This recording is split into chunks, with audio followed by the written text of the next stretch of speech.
안녕하세요. 저는 부산에 생활하고 올해 50이 된 남성 구독자입니다.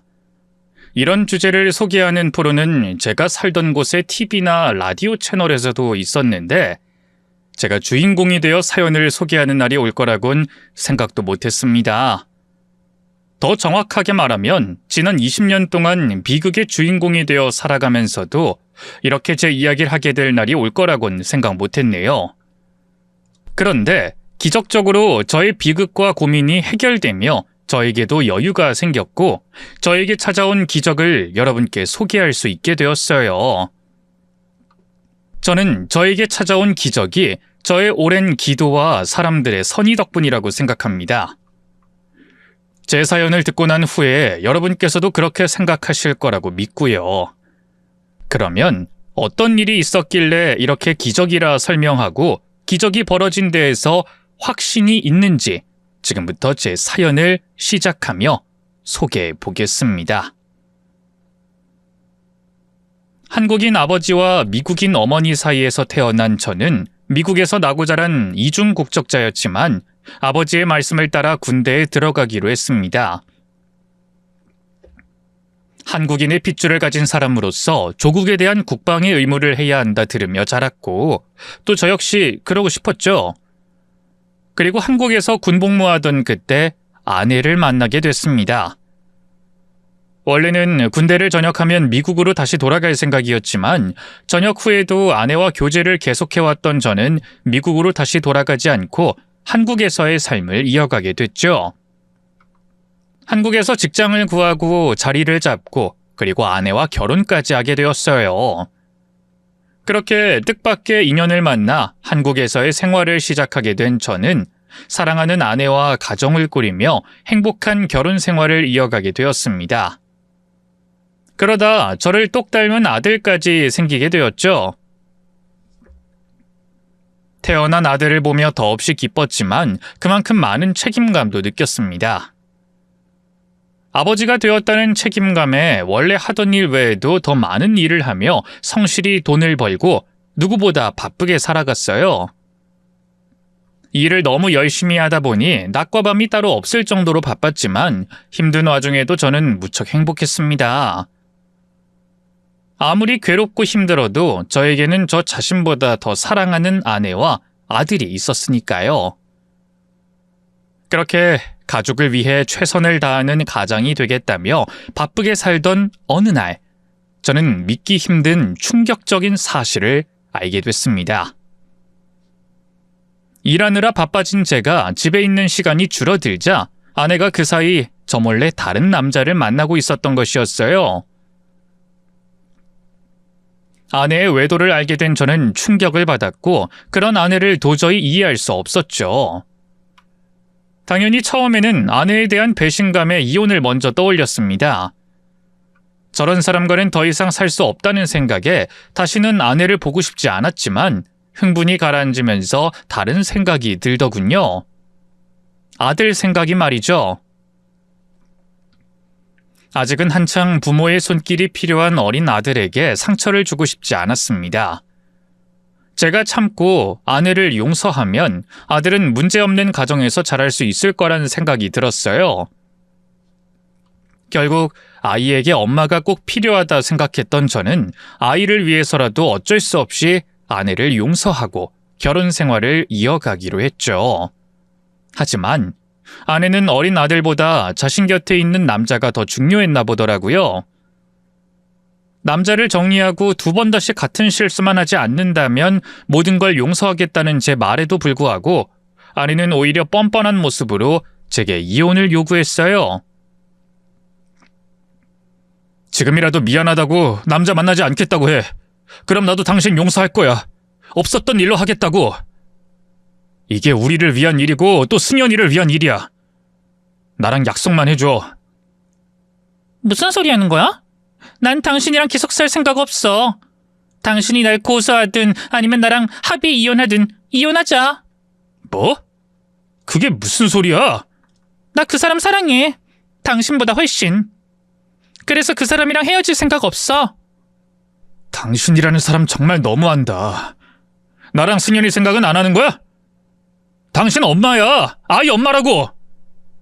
욕망이 눈이 멀어도 그렇지 지금 아이보다 소중한 게 있어? 그리고 어떻게 사람이 일말의 죄책감도 책임감도 없어? 나는 내 행복을 찾았을 뿐이야. 내가 행복한 게 우선이라고.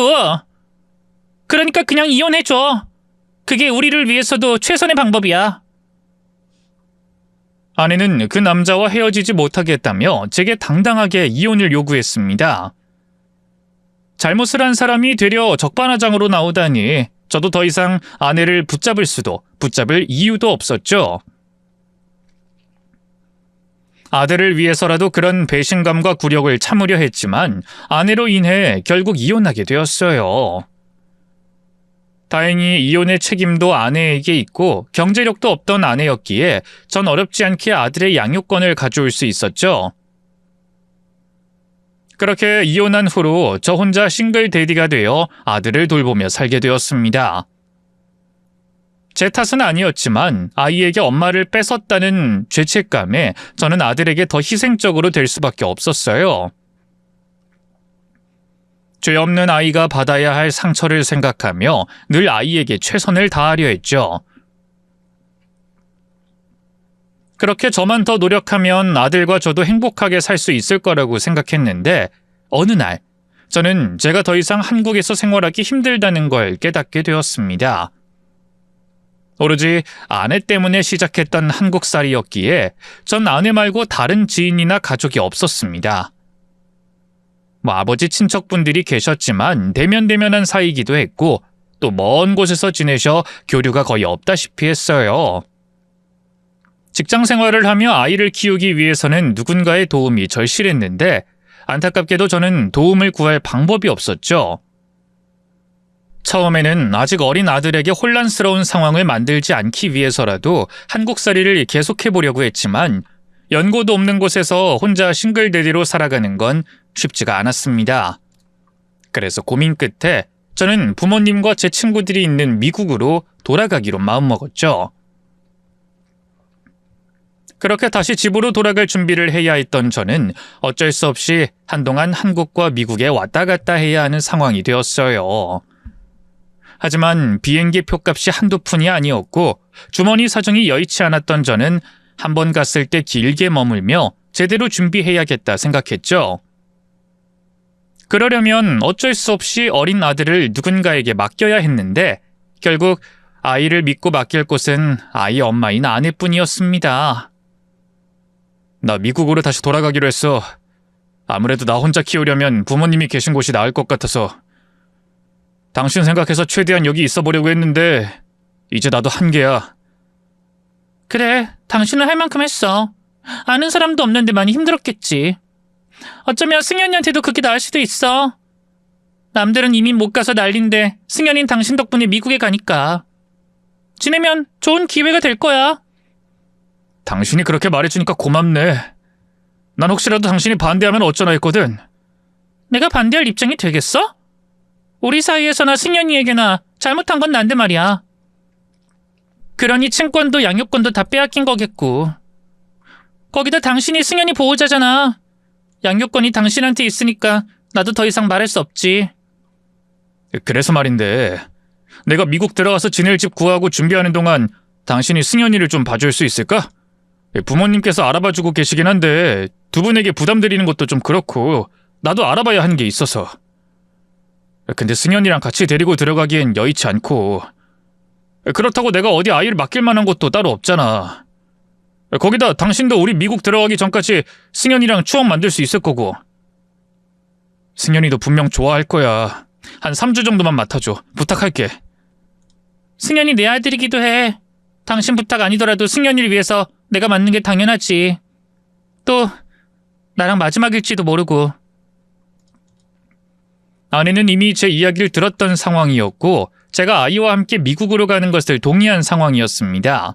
거기다 이혼 소송을 진행할 때는 어떻게든 양육권을 가져가려고 했지만 이혼 후에는 만나는 남자 때문인지 되려 아들에게 별 관심이 없어 보였어요. 일주일에 이틀씩 아들과 만날 수 있는 시간이 있었는데도 바쁘다며 아들과 시간을 거의 쓰지 않았거든요. 그래서 저희가 이혼하고 초반에 2달 정도 승연이를 보러 왔던 게 전부였습니다. 제가 계속 한국에 있을 줄 알고 안일하게 생각했는지 모르겠지만 이제 제가 아들을 미국으로 데려간다면 아내도 아쉬울 거라고 생각했어요. 그래서 저희가 떠나기 전에 아내가 아들과 추억을 쌓길 바랬던 저는 아내와 상의하고 3주간 아내에게 승연이를 맡기게 됐죠. 그 후 저는 미국으로 넘어가 아들을 미국으로 데려올 준비를 하고 지냈습니다. 그러는 사이에도 매일 아들과 연락을 주고받으면서 말이죠. 그런데 바쁘게 준비를 끝내고 한국으로 다시 들어가기 며칠 전부터 이상하게 아내와 연락이 잘 되지 않았습니다. 아예 소식이 없는 것은 아니었지만 얘기를 나누기가 쉽지 않았고 바쁘다며 아들을 잘 보여주지도 않더군요. 그러다 한국으로 돌아가기 6일 정도 남았던 날 아예 연락이 두절돼 버리고 말았습니다. 무슨 일이 생긴 건 아닌지 걱정이 됐던 저는 일을 서둘러 마친 뒤 급하게 한국으로 돌아가게 됐죠. 그리고 곧바로 아내를 찾아갔지만 그때 이미 아내는 자취를 감추고 난 뒤였습니다. 경비 아저씨 말로는 이미 일주일 전에 이사를 나갔다고 하더라고요. 이상하다고 생각한 저는 다시 아내에게 계속 연락을 취했어요. 그러나 아내는 제 전화를 일부러 피하려는 듯 연락을 받지 않았습니다. 아내를 찾기 위해 아내의 친정까지 찾아갔지만 그들도 모른다고 할 뿐이었죠. 모르시는 게 어디 있습니까? 부모가 딸이 어디 있는지 모르는 게 말이 됩니까? 제발 말씀해 주세요. 그 사람이랑 승연이 어디 있습니까? 아유, 글쎄 우리는 모른다니까 그래. 우린 걔가 이사를 간지도 몰랐어. 괜히 생사람 잡지 말고 돌아가게. 결국 저는 하는 수 없이 경찰에 아내를 신고할 수밖에 없었습니다. 하지만 경찰이 와도 해결되는 것은 아무것도 없었어요. 장인 장모는 모른다는 말만 반복하고 경찰도 아들의 엄마인 아내가 승연이를 데리고 있고 이런 상황에서 연락이 안 되면 실종 신고를 할 수 없다며 신고 접수만 해주고 저를 돌려보냈습니다. 다른 방법이 없던 저는 그 후로 경찰의 연락을 기다릴 수밖에 없었죠. 그런데 아내가 그제야 연락을 해오더군요. 당신 어디야? 우리 승연이 어디 있어? 승연이 나랑 잘 있어. 애가 엄마랑 있는데 뭐가 걱정이야. 왜 나한테 말도 안 하고 이사를 간 거야? 당신 일부러... 아니 됐고 승연이부터 바꿔줘. 당장! 안 돼. 승연이 지금 자. 그럼 내가 거기로 갈게. 거기 어디야? 싫어. 말 안 해줘. 우리 승연이 앞으로 내가 키울 거야. 무슨 소리야? 양육권이 나한테 있는데 왜 당신이 승연이를 키워? 그동안 당신 때문에 내가 아들이랑 떨어져 살았잖아. 근데 당신이 아이를 미국으로 데려가면 난 영영 아들을 보지 말라는 거야? 뭐? 당신 분명 괜찮다고 했잖아. 근데 이제 와서 왜? 당신이 아들을 나한테서 뺏은 거지? 나 승연이 키울 거야. 내가 낳은 아들 당신이 무슨 권리로 빼앗아가? 당신 이미 다 동의했어. 나한테 문자도 있고 증거도 다 있는데 이제 와서 왜 딴소리야? 증거? 그게 증거가 돼? 그게 어쨌든 나는 당신 같은 아동학대범한테 아이 못 보내. 말도 안 되는 소리 하지 마. 내가 무슨 학대야? 도대체 왜 그래? 나한테 원하는 게 뭐야? 됐고 아이 내가 키울 거니까 당신은 양육비만 내놔. 내가 알아서 할 테니까 돈이나 보내라고. 그제야 저는 아내의 본심을 알 수 있었습니다. 이제 와서 말을 받고 아이를 키우겠다던 아내는 제게 양육비를 내놓으라고 했어요. 아내의 목적이 돈이라는 걸 알게 된 저는 아이를 되찾고 싶은 마음에 차라리 돈을 주겠다고 했습니다. 설마 결국 돈 때문이었어?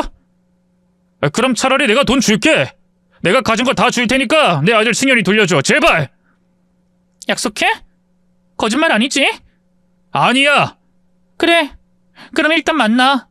만나면 승연이 돌려줄 거야? 일단 만나서 얘기하자니까. 아내는 전화통화로 증거가 남을까 싶었는지 정확한 대답을 피한 채 우선 만나자고 요구했습니다. 하지만 약속한 장소에 나가자 아내는 혼자였어요. 승연이는 어딨어? 우선 돈부터 내놔. 당신이 돈 주겠다며. 돈부터 보여주면 승연이 보여줄게. 뭐? 당신 애 엄마 맞아? 지금 자기 자식을 가지고 협박하는 거야? 왜? 당신이 먼저 돈 주겠다며. 돈부터 내놓으라고 약속했잖아. 아내가 협조적으로 나오지 않을 것을 예상한 저는 미리 경찰을 불렀고 그때 경찰이 달려와 아내를 붙잡았어요. 그러자 아내는 놀라서 난리를 치기 시작했죠. 뭐야? 당신 경찰에 신고했어? 아니 어떻게 자기 아내였던 사람을 신고할 수가 있어? 먼저 시작한 건 당신이야. 그러게 왜 승연이를 가지고 협박을 해? 얼른 승연이나 돌려줘. 하지만 아내는 자신이 불리해지자 저를 아동학대범으로 몰아갔어요. 저 인간이 아동학대범이에요. 난 내 자식을 지키려는 것뿐이라고요. 그러니까 나 말고 저 인간 잡아가요. 예, 그건 차차 조사할 거고 우선 아드님부터 확인할게요. 아이가 지금 어디 있나요? 같이 있긴 있었는데 제대로 말해. 승연이 어딨어? 그게 사실은 제가 승연이를 잃어버렸어요. 아무래도 아들이 죽은 것 같아요. 이후 아내에게 듣게 된 이야기는 충격적이었어요. 알고 보니 아내는 자신의 남친과 함께 아이를 빼돌리고 제게서 돈을 갈취하려 했답니다. 하지만 정작 아이에게는 큰 관심이 없었고 아이를 이용해 돈을 받을 생각만 하느라 아이를 제대로 돌보지 않았던 거죠.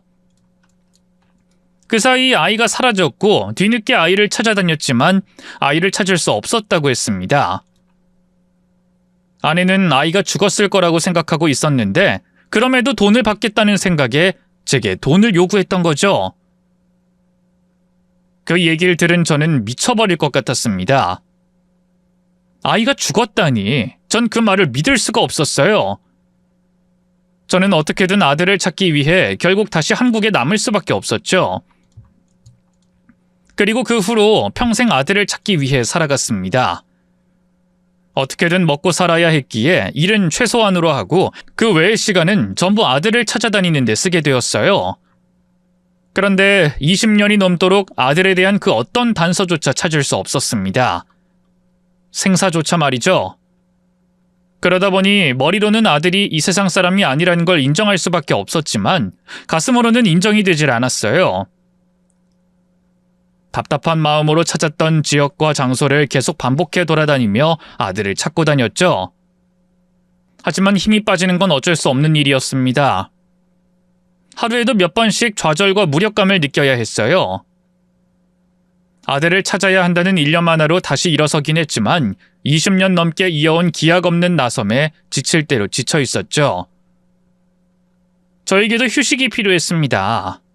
그러나 자식을 잃어버린 죄인으로서 저에게 줄 수 있는 휴식의 시간은 많지 않았어요. 그건 저에 대한 채찍질이기도 했지만 제가 휴식을 취하는 사이 아들을 찾을 수 있는 결정적인 단서를 놓칠 수 있었기에 오래 쉴 수 없었죠. 그래서 딱 하루 답답한 제 머릿속을 정리하고 다시 아들을 찾는 데 힘을 낼 수 있게 잠시 쉬는 시간을 주기로 했습니다. 20년 만에 아들을 찾는 걸 멈추고 바다가 있는 곳으로 바다를 향해 떠났죠. 제가 휴식을 위해 바다로 향하게 되었던 건 한국으로 오기 전까지 제가 살던 곳이 바다와 가까운 곳이었기 때문이었어요. 어렸을 땐 저에게 놀이터가 되었던 바다였지만 제 정체성에 대한 고민이 많아지는 청소년 시절부터는 복잡한 머릿속을 정리할 수 있고 아무 생각 없이 쉴 수 있는 바다가 저에게 안식처 같은 공간이었습니다. 그래서 딱 하루 저에게 휴식 시간을 줄 수 있다면 바다로 가고 싶었어요. 비록 어렸을 때 저를 품어줬던 그 바다는 아니더라도 끝없는 지평선을 가진 바다는 어떤 바다라 하더라도 저의 감정을, 저의 고민을 받아줄 수 있는 존재라고 생각했으니 말이죠. 그렇게 새벽 일찍 바다가 있는 부산으로 내려가 몇 시간 동안 바다만 봤습니다. 아들을 반드시 찾아내겠다는 의지를 다시 일으켜 세우고 그것이 제 삶의 목적이자 목표, 또 원동력이라며 곱씹으면서요. 의지를 다진 뒤엔 도시를 마냥 돌아다녔습니다. 처음엔 바닷가 길을 따라 걷고 있었는데 바닷가가 있는 관광도시라서 그런지 젊은 사람들이 많이 보이더라고요. 그 사람들을 보며 비슷한 또래인 제 아들을 떠올릴 수밖에 없던 저는 딱 하루만 주어진 휴식 시간이라는 것도 잊은 채 젊은 사람들이 많은 곳으로 발걸음이 자연스럽게 옮겨졌어요. 혹시나 젊은 사람들 사이에 제 아들이 섞여 있진 않을지 기대하는 마음으로 이 사람 저 사람 사람들을 눈여겨 훑고 있었죠. 이번에도 아들을 찾을 순 없었지만요. 하지만 오랜만에 휴식과 바다가 주는 편안함에 힘이 났던 건지 좌절보다는 희망과 의지가 더 솟구쳤어요. 아들도 제가 본 젊은 사람들처럼 즐겁고 힘차게 세상을 살고 있을 거라는 생각과 함께 말이죠. 분명 아들을 찾을 수 있을 것 같았습니다. 아들을 찾기까지 얼마 남지 않았다고 생각했어요. 그리고 아들을 찾아 지난 세월 나누지 못했던 부자간의 행복한 시간을 보내려면 먼저 제가 건강해야겠다는 생각이 들었어요. 다른 사람들처럼 몸 건강을 챙기지 못해도 밥 3끼라도 제때 잘 챙겨 먹으면서 제 몸을 관리해야겠다는 생각이 들었죠. 아들을 반드시 찾겠다는 의지를 불태운 저는 늦은 점심을 챙겨 먹은 뒤 다시 서울로 올라가려고 했습니다. 지하철을 타고 기차역으로 향하고 있었죠. 그런데 지하철로 기차역에 도착하고 보니 아주 큰 문제가 생겼다는 걸 알게 됐어요. 지하철역에서 나와 기차역으로 올라가려고 지갑을 꺼내려는데 뒷주머니가 휑하더라고요. 지갑이 사라진 거죠. 분명 출발한 역에서 카드를 찍고 탔으니 지하철을 타고 오는 중에 잃어버린 게 맞았습니다. 저는 바보같이 지갑을 잃어버린 저에게 욕하고 화를 내며 자책하게 되었어요.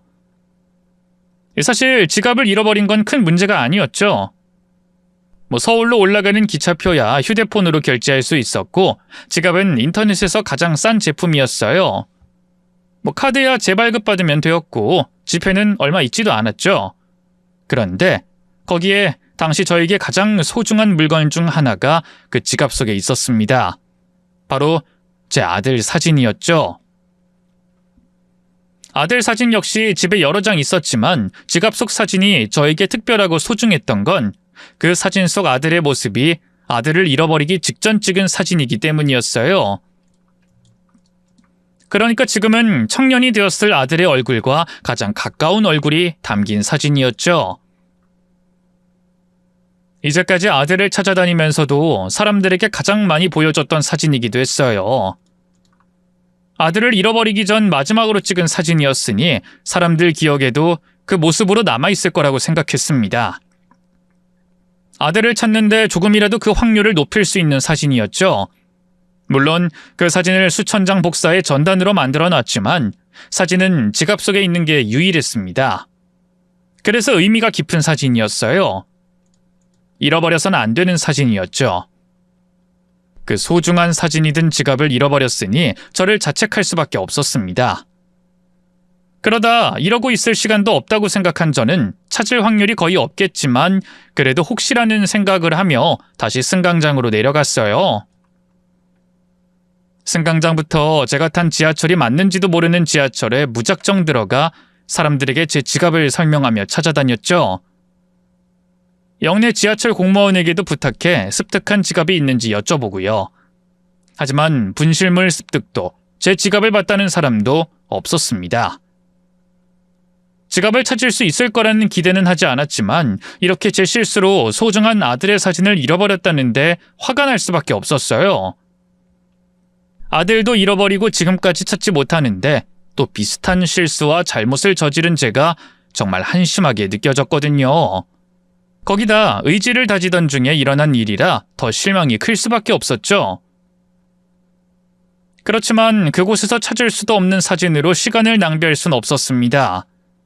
빨리 서울로 올라가 아들을 찾아야 했어요. 저는 정신을 똑바로 차리자는 생각을 하며 역 위로 올라가고 있었죠. 그런데 그때 힘없이 걸어가고 있던 제게 나이가 지긋한 어르신께서 다가와 말씀을 거셨습니다. 말씀 좀 묻겠습니다. 여직원들이 안 보여서 그런데 물건 가져다 주는 곳이 어딥니까? 물건 가져다 주는 곳이요? 남이 잃어버린 물건 가져다 주는 곳이요. 분실물이요? 위에 올라가셔서 지하철 매표소나 안내센터 가시면 될 겁니다. 매표소에 사람이 없어서 말이죠. 안내센터는 어딘지 모르겠고요. 아, 요즘 매표소에 직원분들이 잘 안 계시는구나. 그럼 저랑 같이 안내센터로 가시죠. 제가 안내해 드릴게요. 젊으신 양반 바쁜 시간 빼앗는 것 같아 미안한데 그럼 부탁 좀 드리겠습니다. 저도 나가는 길이고 바쁜 건 또 아닌데요. 근데 혹시 주우신 물건이 뭔지 여쭤봐도 될까요? 다른 의도는 아니고요. 저도 지하철에서 물건을 잃어버려서 방금까지 찾고 있었거든요. 제가 잃어버린 건 지갑인데요. 지갑? 내가 준 것도 지갑인데 혹시 이 지갑이 맞습니까? 네. 그거 제 거 맞습니다. 제 지갑이에요. 거기에 사진 한 장 들어있지 않습니까? 어린 남자아이 사진이요. 맞네. 그래서 내가 주인을 빨리 찾아주려고 한 거예요. 오래된 사진인데 비닐로 덮은 걸 보니 중요한 사진 같아서 말이죠. 이거 다행이네요. 주인이 빨리 나타나서 정말 다행이에요. 정말 감사합니다. 정말 감사드려요. 이 사진 제게 정말 중요한 사진이거든요. 고맙긴요. 잃어버린 물건 찾아주는 게 뭐 고마운 일이라고. 그나저나 내가 주인 양반 찾고서 이거부터 말해야 했는데 여기 이거. 네? 돈을 왜 제게... 죄송합니다. 내가 그 지갑에서 3,000원을 꺼냈어요. 내가 라면 살 돈이 필요해서 꺼냈는데 다른 변명할 거 없이 내가 실수한 거 맞고 내가 잘못한 거 맞아요. 정말 죄송해요. 죄송이라뇨? 아닙니다. 이렇게 지갑 찾아주신 것만 해도 제가 얼마나 감사드리는데요. 3,000원이 아니라 제가 지갑 찾아주신데 사례금을 드려야죠. 얼마 정도면 사례가 될까요? 제가 위에 올라가서 돈 뽑아다 드리겠습니다. 아니에요. 주인 허락도 없이 돈 가져다 쓴 것만 해도 얼마나 잘못한 일인데 사례금은요. 아니요. 저 어르신 아니었으면 이 소중한 사진 영영 못 찾았을지도 모릅니다. 제가 여기 살지 않거든요. 방금도 지갑을 찾다 못 찾아서 포기하고 서울로 올라가려고 한 건데 어르신께서 제게 말씀을 걸어주셔서 제가 이렇게 소중한 사진이 든 지갑을 찾을 수 있었던 거예요. 저 사실 이 사진만 있으면 되고 지갑은 필요 없거든요. 그러니 3,000원 때문에 미안해하지 마시고요. 사례금도 받으세요. 저랑 올라가시죠. 아닙니다. 정말 괜찮아요. 아들 사진이 든 지갑을 찾는 걸 포기하고 돌아서던 그때 제게 말을 걸어주신 어르신께서 제 지갑을 가지고 계시다는 걸 알게 되었습니다. 그리고 어르신께서 제게 건넨 지갑을 보고 소중한 아들 사진을 찾게 되어 안도와 함께 기뻐하고 있었는데 어르신께서 어두운 표정으로 제게 1,000원짜리 3장을 건네셨어요. 제 지갑에 있었던 돈이라고 하시면서 라면을 살 돈이 필요해 꺼냈다고 말씀하셨죠. 그 이야기를 듣고 마음이 좋지 않았어요. 왜냐하면 어르신의 사정이 그리 좋지 않다는 걸 그 대목으로 알 수 있었거든요. 제 지갑 안에는 돈 10,000원짜리도 여러 장 있었습니다. 그런데 굳이 1,000원짜리 3장만 가져가신 걸 보면 그분께서 정말 자신에게 꼭 필요한 돈만을 어쩔 수 없는 상황으로 인해 가져가셨다는 걸 알 수가 있었어요. 그리고 겨우 그 3,000원 때문에 제 앞에서 죄송해하는 어르신을 보며 정말 양심적이시고 바른 분이라는 걸 알게 되었죠. 그런 분께 겨우 돈 3,000원을 가져간 걸로 뭐라 할 수 없었어요. 아니, 제 지갑에 있는 돈을 다 쓰고 그것도 모자라 카드로 다른 걸 결제하셨다고 해도 전 괜찮았습니다. 제 아들 사진을 찾게 된 게 더 감사하고 고마웠으니까요. 그래서 한사코 사례는 필요 없다고 하시는 어르신께 사정사정하고 이끌며 ATM 기기 앞에까지 모시고 갔고 사례금을 뽑아 손에 쥐어드렸어요. 내가 이런 돈 받자고 한 일이 아닌데 내가 이런 돈 받을 자격이 없는 사람이에요. 내 사정도 있다고 하나 다른 사람 지갑에서 돈까지 빼다 쓰려고 했는데 아니에요. 받으실 자격 있으세요. 제가 사정만 더 넉넉하면 더 드렸을 텐데 그러지 못해서 제가 더 죄송하네요. 이 지갑 속 사진 제게 정말 중요한 사진이거든요. 그리고 잠시만 여기 계시겠어요? 잠시만요. 사례금을 어르신 손에 쥐어주다시피 한 저는 머릿속에서 떠오른 생각이 있어 잠시 어딘가로 향했습니다. 그리고 몇 분 안 되어 다시 어르신 앞에 나타났죠. 늦어서 죄송합니다. 아까 말씀하신 걸 듣고 생각이 나서 무작정 갔긴 갔는데 어르신께서 무슨 라면을 좋아하시는지 몰라서요. 편의점 직원에게 물어보니 나이 드신 분들이 이걸 좋아하신다고 해서 사왔는데 괜찮으세요? 아니 무슨 라면을 한 박스씩이나? 그리고 나 이 돈까지 받았는데. 라면 좋아하시는 것 같아서요. 또 라면은 많아도 쟁여두고 먹을 수 있잖아요. 그런데 제가 너무 생각 없이 행동했네요. 연세에 라면 한 박스 들고 가시는 게 보통 일은 아닐 텐데 제가 여쭤보지도 않고 저 이거 택시비니까 댁까지 편히 타고 가세요. 아니에요. 돈은 무슨. 나 저기 조금만 가면 되니까 괜찮아요. 그리고 이 라면 받을 수가 없는데. 제가 너무 감사해서 하나라도 더 챙겨드리고 싶어서 그러니까 받아주세요. 그리고 집이 가까우셔서 택시를 안 타신다면 제가 댁까지 모셔다 드리겠습니다. 라면 혼자 들고 가시면 힘드시잖아요. 아니에요. 바쁜 사람 붙잡아서 되나? 아닙니다. 제가 너무 무턱대고 라면을 사와서 짐이 생겼으니 배달까지 해드려야죠. 정말 안 그래도 되는데. 마음만 앞서 행동하다 보니 어르신 입장에서 생각을 못했습니다. 사놓고 보니 댁까지 라면 박스를 들고 가는 게 일이겠더라고요. 그래서 제가 한 행동에 마무리까지 다 하기로 했어요. 어르신 댁까지 모셔다 드리고 라면 박스도 제가 들고 가기로 했죠. 어르신께서는 한참을 거절하시고 망설이셨지만 결국엔 제 고집을 꺾지 못하고 댁으로 저를 안내해 주셨어요. 저는 어르신 발걸음에 맞춰 걸어갔고 가는 동안 어르신과 이런저런 이야기를 나누게 되었죠. 그럼 부산엔 아들 보러 왔어요? 사진 속 아들? 아니요. 머리가 복잡해서 바다 보러 왔습니다. 혼자서? 아까 보아하니 아들을 많이 아끼는 것 같던데 아들이랑 오지 그랬어요? 아들과 같이 바다를 같이 봤으면 어땠을까. 그랬으면 정말 좋았을 텐데. 아이고, 이거 내가 실수한 모양인가 보네. 미안해요. 난 사정이 있는 줄 모르고. 아닙니다. 괜찮습니다. 제가 이 사진 붙들고 있는 걸 보면 다들 한 번은 물어보셔서 아무렇지 않습니다. 저와 아들에게 생긴 일이 1, 2년이면 모르겠는데 벌써 20년도 넘어서요. 그것보다 제가 한 번도 그런 생각을 안 해봐서 생각하느라 반응이 그랬던 것 같아요. 아들과 함께 바다를 보는 상상조차 해본 적이 없어서. 그럼 어땠을까 잠시 생각했거든요. 아이고 어쩌다.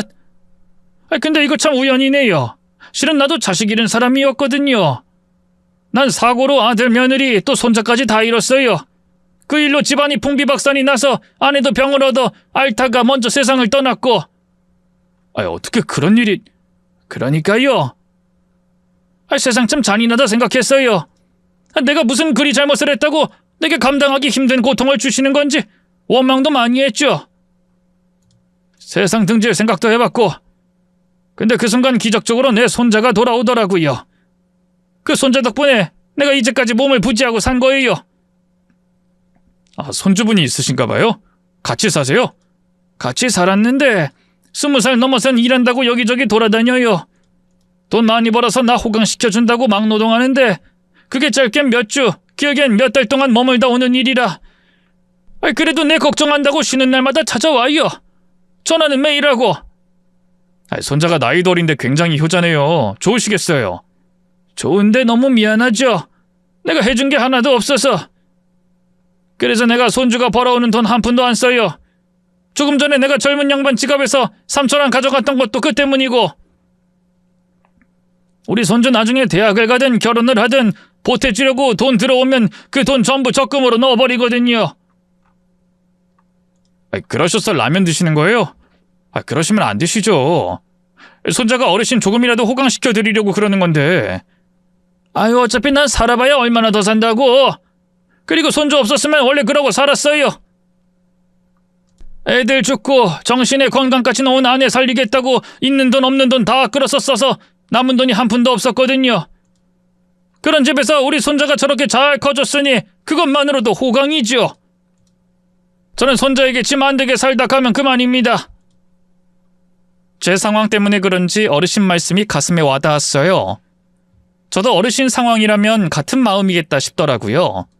그래서 겨우 라면 한 박스 챙겼던 제가 쫌스럽게 느껴졌습니다.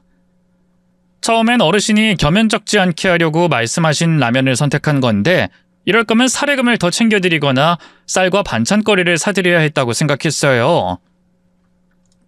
그래서 댁까지 라면을 옮겨드린 뒤 내려가는 척하다 지나온 마트에서 쌀과 고기를, 반찬 코너에서 반찬 몇 가지를 사고 댁으로 돌아갔죠. 볼 일이 또 있습니까? 이거요. 그 밑에 마트에서 산 건데 식사하실 때 챙겨 드시라고 제가 사왔습니다. 뭐 이런 걸 다... 내가 이런 걸 계속 받을 게 아닌데... 어르신 얘기 들으니 손자가 걱정하는 게 그려져서요. 그러니 잘 챙겨 드세요. 아니 그래도... 이거 참... 그럼 내가 고마워서 그러니 시간만 괜찮으면 들어와서 식사라도 하고 가요. 식사 시간 다 됐는데 내가 아까 그냥 보낸 게 마음에 걸렸거든요. 그리고 이 많은 고기 나 혼자 다 못 먹어요. 먹는 양이 많지가 않아서 몇 날 며칠 더도 남는다니까요. 아니면 커피라도 한잔 하고 가든가. 고기는 덜어서 냉동하시면 오래 드실 수 있으세요. 그러니 고기는 끼니 때마다 드시고요. 저는 커피 한 잔 얻어먹고 가겠습니다.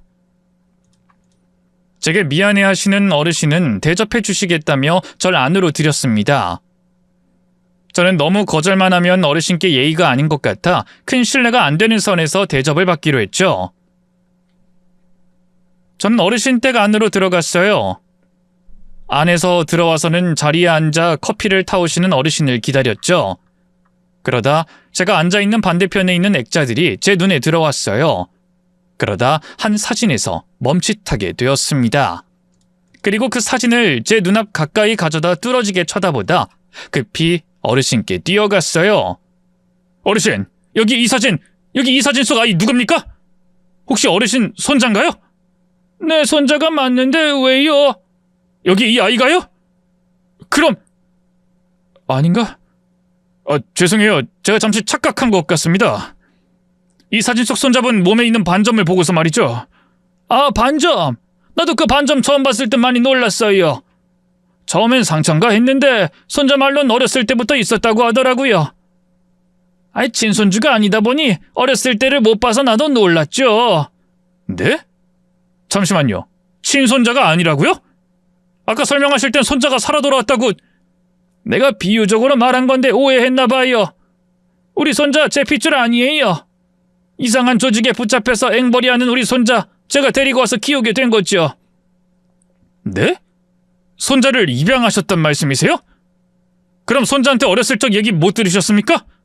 아까 이상한 조직에서 데리고 오기 전이요. 물어봤는데 손자가 기억을 못해요.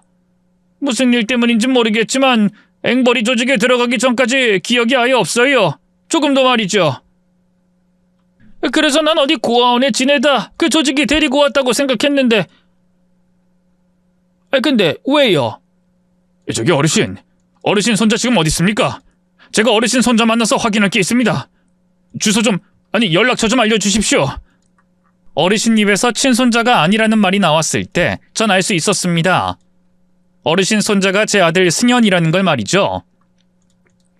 왜냐하면 사진 속 어르신 손자가 제 아들처럼 오른쪽 갈비뼈 부근에 반점이 있었거든요.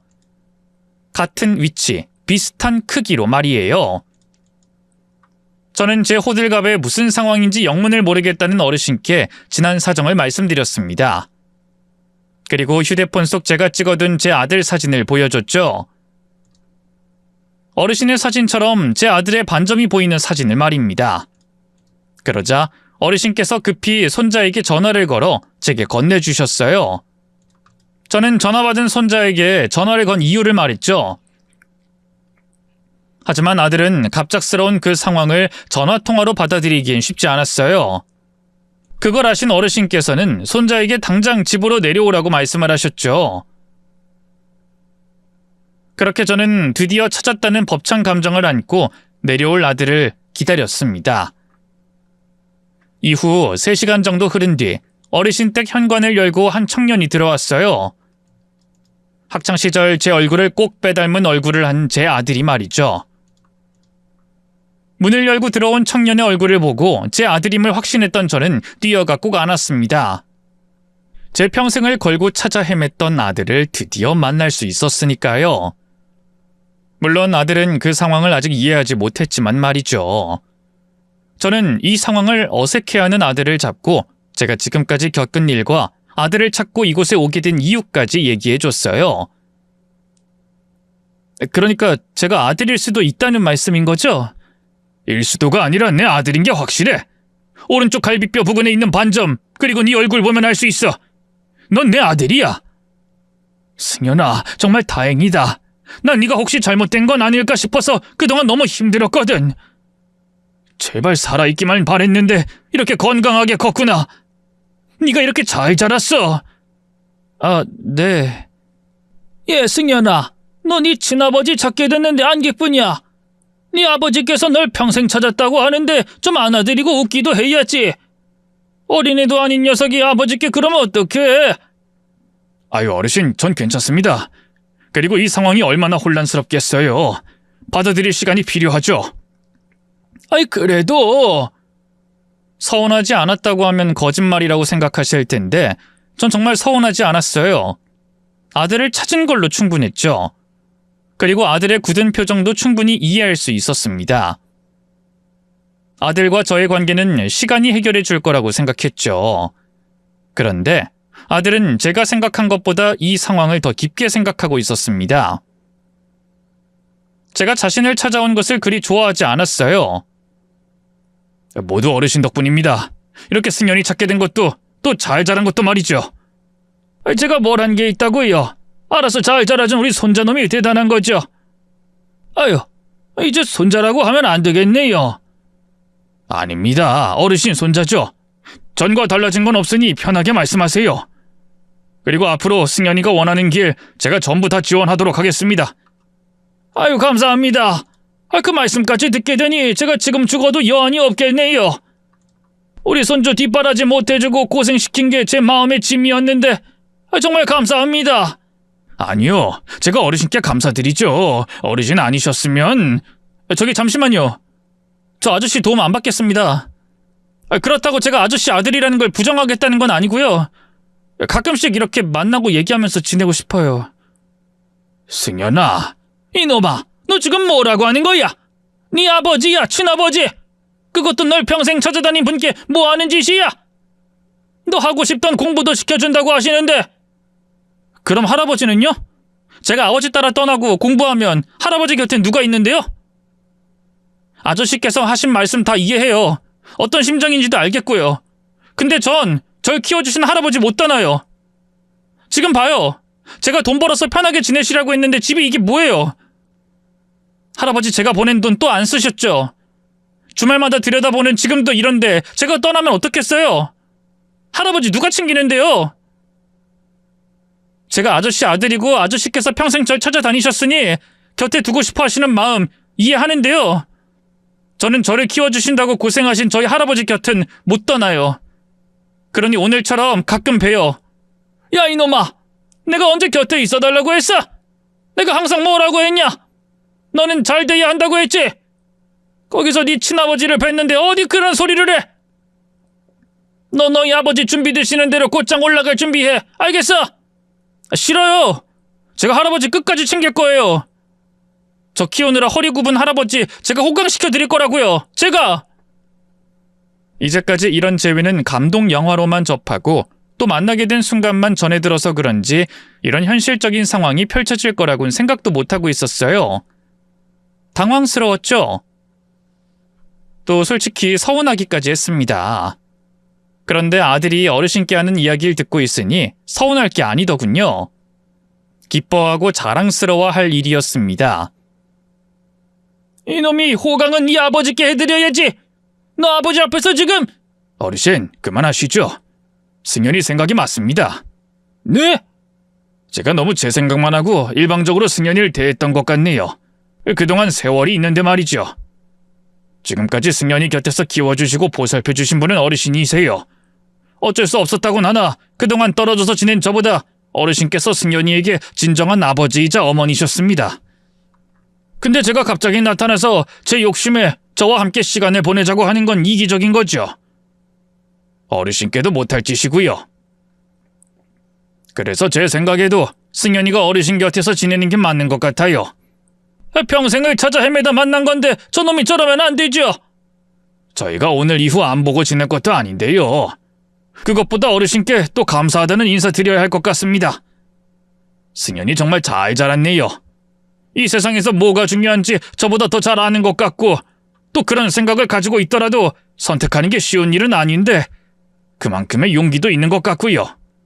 승연이와 여러 말 나누지 않아도 얼마나 바른 아이인지 알 것 같습니다. 그만큼 어르신께서 노력해 주시고 사랑해 주신 것도 알겠고요. 정말 감사드립니다. 승연아, 고맙다. 하마터면 내가 내 감정에 빠져 큰 실수할 뻔했구나. 그래, 앞으로 할아버지 잘 모셔. 그리고 일은 이제 그만둬라. 이제 네가 하고 싶은 일이든 공부든 뭐든 해야지. 그걸 지원하는 게 내 몫이기도 하고. 아저씨. 그리고 다음에 볼 땐 아버지라 불러줘라. 그 정도는 해줄 수 있지? 이제 나타나서 아버지라며 아들을 좌지우지하는 건 옳지 못하다고 생각한 저는 아들이 원하는 대로 들어주기로 했습니다. 그리고 너무 많이 늦었지만 아버지 노릇도 하기로 했죠. 그런 제 선택에 아들도 또 어르신도 많이 놀라신 모습이었어요. 하지만 그 덕분인지 아들은 제 생각보다 빨리 저에게 마음의 문을 열어줬어요. 처음 만났던 날 아버지인 저를 어색해하고 조금은 밀어내던 모습과 달리 먼저 다가오고 연락하고 살갑게 대해줬죠. 그렇게 20년이 넘어서야 느껴볼 수 있었던 감정에 저는 아들이 생활하는 부산으로 내려가게 되었습니다. 어차피 저는 고정된 직업 없이 아르바이트와 막일을 하고 있었기에 사는 곳을 바꾸는 건 크게 어려운 게 아니었어요. 다만 제가 내려가 아들과 시간을 너무 자주 보내면 눈치가 보여 못 갔던 건데 아들과의 관계도 충분히 좋고 어르신과도 가족처럼 지내서 연고 없는 부산으로 내려가는 선택을 하게 됐죠. 그래서 지금은 한국에도 제 가족이 있습니다. 마침내 찾아낸 제 아들과 저희 아들을 올바르게 키워주시고 이젠 저에게 큰아버지 같은 존재인 어르신이 말이죠. 지금 저는 더없이 행복합니다. 아들과 떨어져서 보낸 세월을 뒤돌아보면 가슴 아프긴 하지만 이렇게 아들과 만날 수 있게 된 것을, 아들이 살아있는 것을, 그리고 아버지 노릇을 뒤늦게라도 할 수 있음을 행복해하고 감사히 생각하고 있어요. 그래서 저는 이 시간이 소중합니다. 오랜 시간 기다리고 바랬던 시간인 만큼 사랑하는 존재가 사라진 세상에서 지냈던 만큼 지금의 이 순간이 얼마나 소중한지 아니까 말이죠. 저는 앞으로 아버지라는 자격에 걸맞게 저희 아들을 위해 살 겁니다. 그런 저를 응원해 주시면 감사하겠네요. 저 역시 이곳 사연을 보내고 듣고 있는 모든 분들을 응원하도록 하겠습니다. 모든 분께 신의 축복이 있길 바라며 저는 이만 글을 마칠게요. 안녕히 계십시오.